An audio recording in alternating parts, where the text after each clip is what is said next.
Sa iba pang tampok na balita, mahigit 400 Pilipino na ang nailabas sa Kapitolyo ng Sanaa sa Western Yemen. Ito'y kaugnay na isinasagawang repatriation program ng Department of Foreign Affairs para sa mga kababayan nating naiipit sa kaguluhan sa Yemen.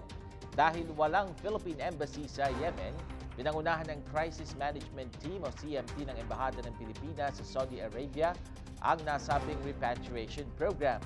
Sa ngayon, nahihirapan ang CMT na mailabas sa mga Pilipino sa Yemen dahil sarado ang lahat ng airport doon. Sa kabila ng kaguluhan at isinasarang mga exit points, tanging sa kapatagan lamang sila maaaring dumaan para makalabas ng Yemen.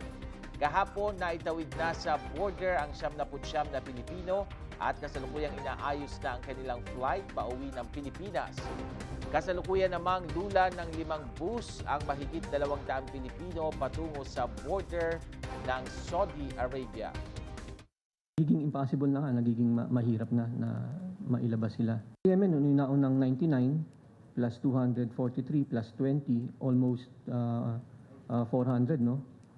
So, yung naunang figure, mga 800 plus, so 50% na ang nabawas, no?